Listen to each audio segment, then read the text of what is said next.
everyone. Welcome to Just One Thing for November. As you guys know, I'm Brick Battle with Swell, and today we are bringing to you a different topic than our typical fundraising software topic.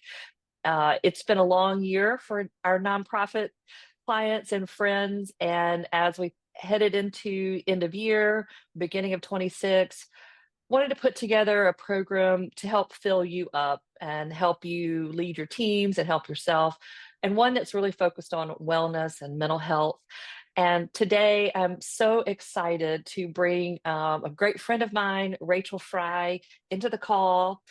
Rachel is a licensed professional counselor, a trusted voice on leadership and the topic of leadership and the psychology of high performance. She has more than 2 decades of experience helping executives, founders, and mission-driven professionals navigate stress, burnout, boundary setting, um, and a load that comes with leading a high-performance career and high-performing teams. Rachel is the founder of her own consulting practice, Fry Counseling and Consulting. She is a highly sought-after speaker. She particularly in the legal community, and as a prolific writer and thought leader in that space for people who find themselves in careers where they are typically overextended, which I know relates to everyone who will listen to this call. Rachel's known for helping make hard topics accessible and in a grounded, clear way. And as usual, Rachel, in everything she does, brings her warmth and intelligence to the conversation. And I'm just so excited to have you with us today, Rachel, to help us talk through some tips for taking care of ourselves and taking care of our teams during trying times. So welcome to Just One Thing with Swell. So glad to have Well, you.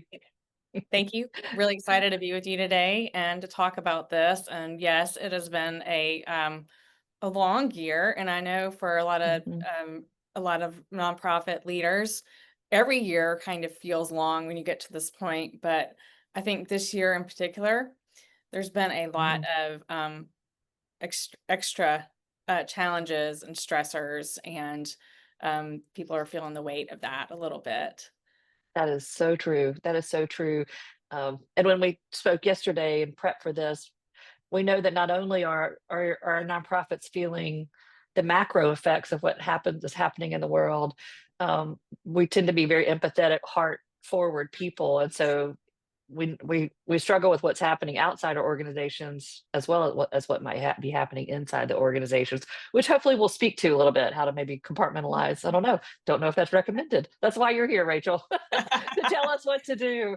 Um, now we Sure. divide the conversation into two parts. Uh-huh. We'll first start with taking care of ourselves and then maybe lead into taking care of those around us a little bit.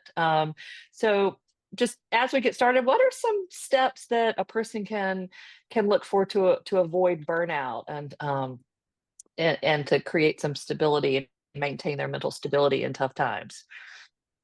Well, great question. And I will say, I don't want to burst anybody's bubble, but if you're a high performer or a nonprofit leader, you're probably going to experience burnout at some point in your career.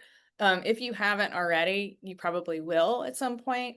And I don't want you to feel uh, deflated by that. I think we learn a lot when we get burned out. And we take that and we kind of apply it to the I love next that. time. But I think, when we think, all right, this is never going to happen to us, or if it does happen to us and we think something's wrong with us, that's where we start kind of going wrong, from the beginning. So just kind of normalizing that I think is important.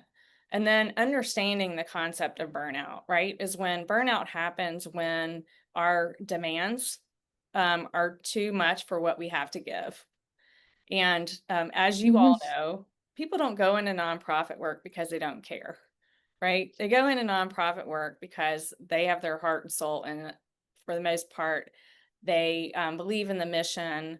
There's purpose in it. A lot of times they may have, a history with that particular nonprofit. So Mhm. that adds even another layer onto that, Mhm. which is a huge gift, right? In terms of how they're able to relate to donors and explain the stories and the mission.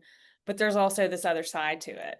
Um, and that is, as you all That's so true. really familiar with, I'm sure, is that you can get too into it, and that it never really stops. So if you don't have a good system to kind of calibrate yourself, it's easy to find yourself in full on all the time and not be able to turn it off. So I some of see the that. first signs, yeah, some of the Hmm. first signs, are things like you feel numb. Um, Oh, you may do hear, you mean like just mentally numb? Like you feel yeah, just like I don't care with yeah, that? Okay, like you don't care. interesting. And I don't know why, but I always tend to give this example to people. I think, if Mm-hmm. it makes you sad to see a deer that's run over on the interstate, and you're just Mm-hmm. driving one day and you see a deer and you're like, that doesn't make me sad today. Like that may be an indication that like, yeah, maybe you need to check out a little bit, and I'll Yeah, talk about numb. what to do in a minute. But also just, you're procrastinating. Mm, You're maybe getting frustrated with donors in a way that you wouldn't typically do. You're not caring as much about like what you're wearing, what you're putting on. You're just kind of going through the motions. You may feel a little bit disconnected, and find that you're isolating yourself a little bit more, and mhm. you're not able to see kind of the positive side of things. Okay, and I guess and this is jumping a little bit. I guess that would be similar to what you might see in a colleague then too. Yes, and Like with if someone, yeah, I guess it's the same. Is it the same really with colleagues where if you can tell they're not quite dressing the way they dress normally and a little short-tempered and that it's a sign um, that they also are burned out. I guess it would be the same. yes, and I would say we're much better at hiding it or trying to hide it, and so if Hmm, if you're seeing it in someone, then they've probably been dealing with it for a minute, good point. before finally are noticing things. It's like, "Oh, okay, it's becoming more apparent," and this does not include, like, if someone's forgotten to go get their hair colored, okay? I had this Yeah, happen to me once where someone was like, "Are you okay?" Like, and I was like, "Fine." Like, "Thank you for pointing out that my hair is gray." yeah, yeah. Um, Thanks so much. but more of, Or I need a true confession if we're going to really go there. And I love that, but we're all women here at Swell. Swell. Anybody that works at Swell knows it is women powered. Or if you're just a week behind in your appointment, I just had mine this week, and that was pretty gray headed. right, right, Yeah, right. Not just that. yeah, yeah, that's hilarious. Yeah, but I know what you mean. Yeah, so looking for it, not yeah, looking for it in others, and we can come back to that if we need to. I was thinking about that in kind of real life terms. Mm. What then can someone do if you realize that you're procrastinating or maybe not reacting the way that you?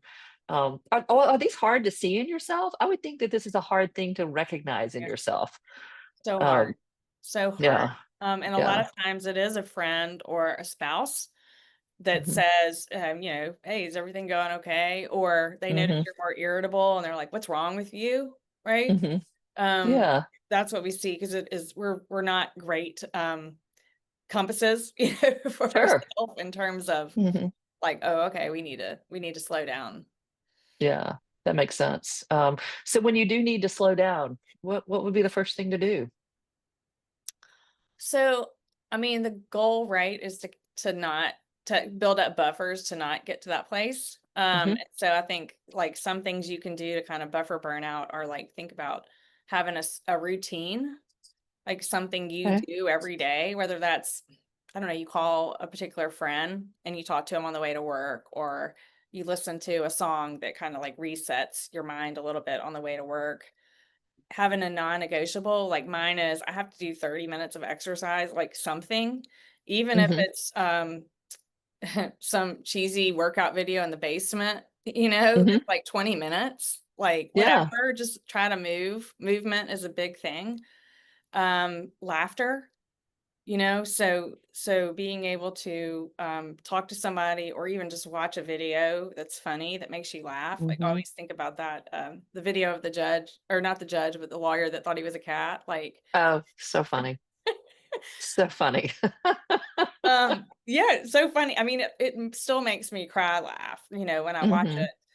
But having things like built into your routine initially to try to buffer. But if you're there, you need to do a serious kind of like, all right, who can I talk to on my team to figure out what's urgent, what's not urgent, what is something maybe someone else could take on to help take the load off. Hmm. Um, and being open about, look, I'm having a rough week. Can is there an ability for me to be Hmm. able to leave early or Right. things like that. Yeah. I can see how a third party, even the right board member might be able to help one look at your schedule. I know just in talking with nonprofits sometimes, like I have dinner here and this event here. And like in the case of events, since we do so much in that space, Mhm. a lot of nonprofit staff go to all their other nonprofit peer events, Uh-huh. which is really great, but it burns a ton of their personal time going to those events. And so I sometimes question, like, do you really need to be at your friend's event to support them? Do they really need to be at your event to support you? Or would it be better to have a coffee when you guys can just really talk and really laugh and really vent? And so I can see how a third party might help you look at just your schedule and Mhm. help you pull some things out of it that actually aren't helping you reach your goals this year. So that's I can see that. So creating boundaries, routine, really important. And it sounds like one of the first big steps is to talk to somebody to get a not necessarily professional, but a someone Right. that can help you, regain your footing. So, in your experience, this is I didn't put this question on there. In your experience, is it hard? Um, is it hard to find a person in an organization? Um, or have you had clients that struggle to find that person, or that go to somebody and it turns out to be a mistake? Has that ever happened? Yes, and I Okay. think, a lot of times your colleagues may be burned out, Hmm. right? And so there Right. really truly might not be someone they may be either not equipped, for lack of a better way Hmm. to say that, Yeah. Yeah. to hear what you're saying and be able to know what to do. And then they also might be burned out themselves. And so you could kind of run into a roadblock of sorts. And so I think Okay. it's important to have people outside, right? Which a lot of us are really bad if you're like me to keeping up with our friends in this stage of life. Yeah. But going on a walk with somebody that's outside of the organization and just kind of being able to talk through a little bit about what's going on is helpful. Yeah. That's really good. Are there any strategies for how to talk about it? As I'm listening to you, Rachel, you're speaking. I can imagine if you were in that spot, you would go to a colleague and you would speak with such clarity and strength, and and then my head went to, well, if you're really in a burnout place, you might not. That's maybe not the best foot forward with a board member to be seen as kind of coming apart. Like, are you coming apart? Or um, is it important to map Mhm. out that conversation in a way, so that you still present yourself in a professional way, where I wonder if you have some feedback on how to have that conversation. Yes, and so let me clarify too. Are you talking about like if someone was having a conversation with a board member potentially? I was thinking that they went internally first to Mhm. either a staff member, someone who might be their boss, or to a board member. I'm sort of questioning. I first said board member, and then I thought, well, maybe it's not a good board member conversation.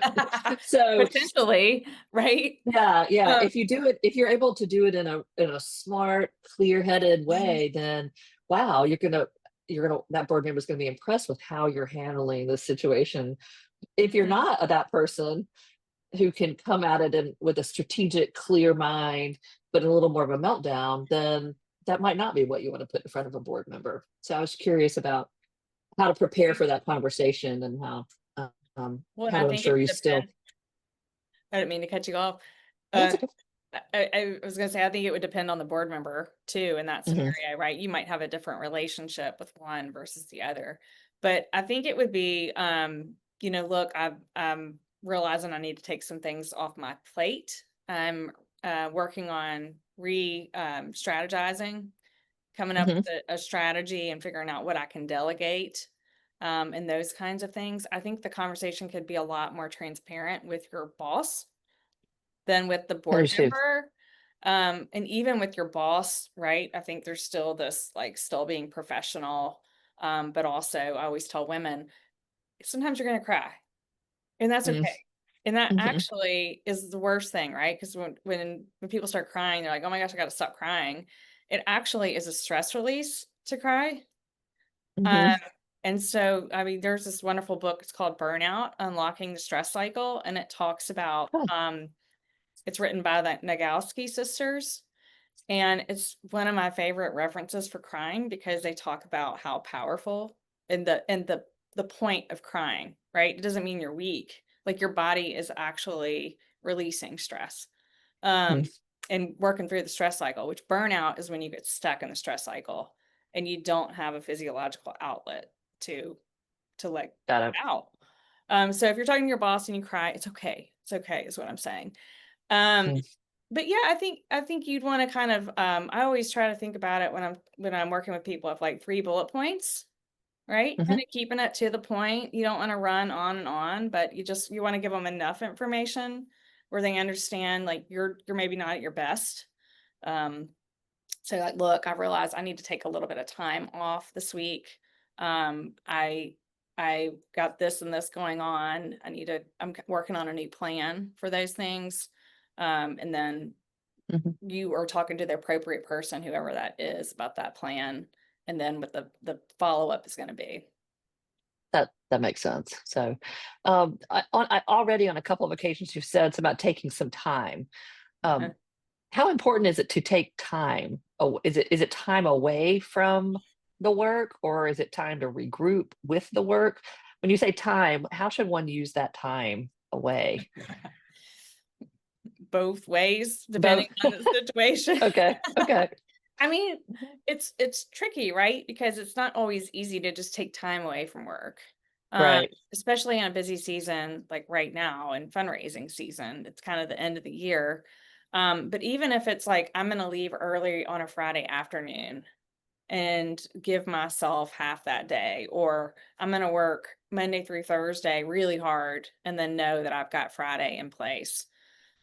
Yeah. At work, I think it's like taking breaks in between meetings, not having the back-to-back meetings, making sure you're eating, you're getting Mhm. some movement in the day, things like that.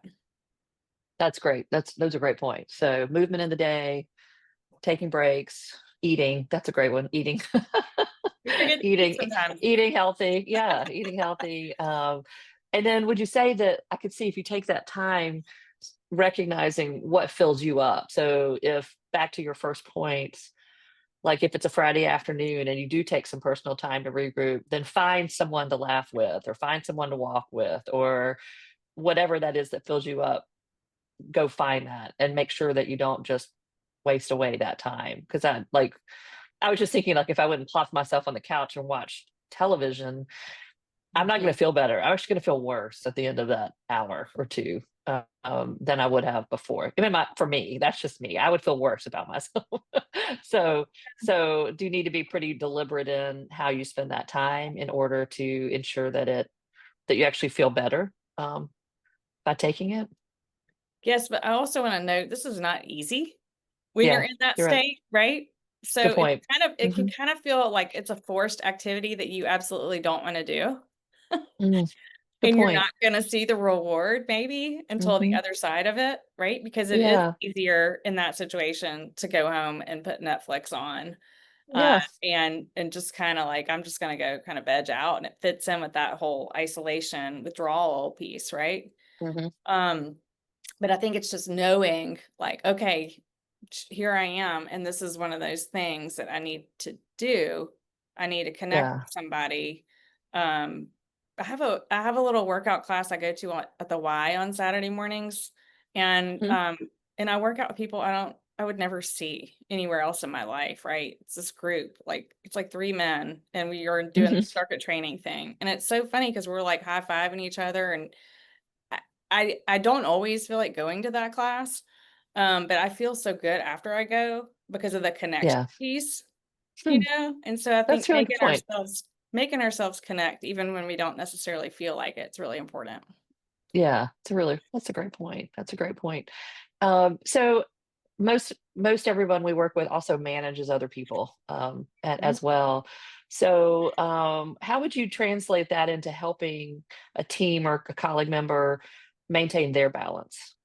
We talked about some of the signs and all, Mm. but what can you do as a leader to intervene? That'd be hard to do. I'm thinking of it as a manager.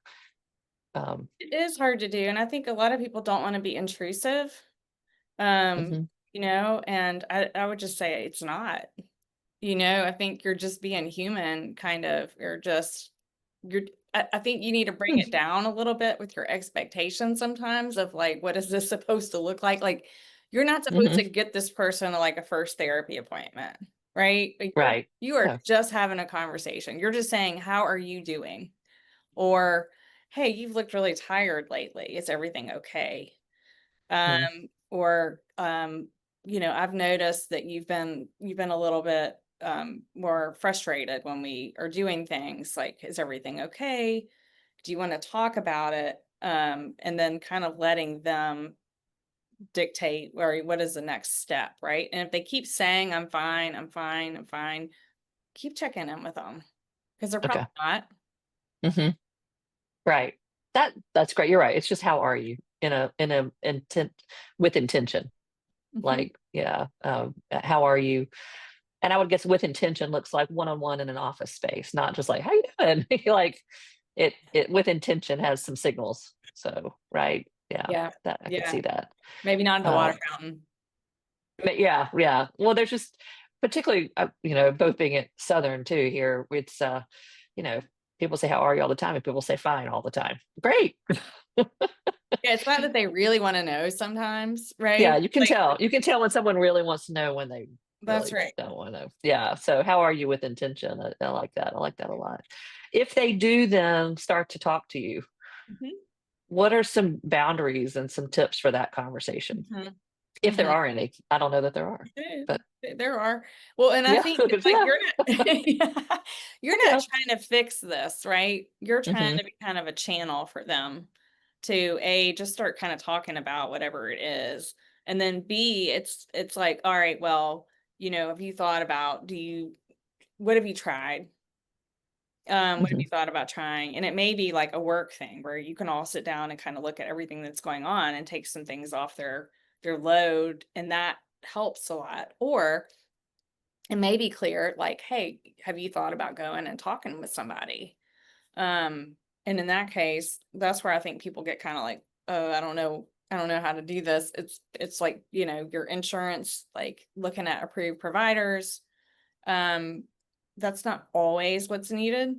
A lot of times, Hmm. honestly, I think when other people check in, that's all that person needed, was just to know somebody noticed it and they cared. Oh, interesting. When when do you know that you really need a third party professional involved, like a Yeah. therapist? Like, is there a way to know that? Well, I'm kinda laughing because I think as high performers, like, we're really bad about this, you I know? could see that. And there's all this research that we are, like, the last ones to take our kids to therapy because 'cause we're like, we can figure it all out, right? Mhm, Um mhm, But, I think it's a hard sometimes it's hard to tell. I would say mhm, if you felt that way for a while, and you've tried different things and you're just not getting any traction with it, I mhm. always say there's never any harm in at least making at a first appointment with somebody, right? You are not gonna Right. lose anything. Um, if anything, you're gonna find out what therapy looks like, right? It's a kind of an That's right. interesting experiment. So I always encourage people if you're really feeling like you don't have someone to talk to and you're not feeling better, that like yes, that's when it's kind of time. And I'm obviously simplifying it for our conversation today a little bit. Of course, of Yeah. course. Well, it's we want people to be able to consume this in a concise way. So this is a big topic to deliver in a concise way. So if I were to sum this up a little bit, if someone's listening to this, and I mean, I would expect most of our clients and most nonprofit teams are at some level of burnout, right? Just on a spectrum.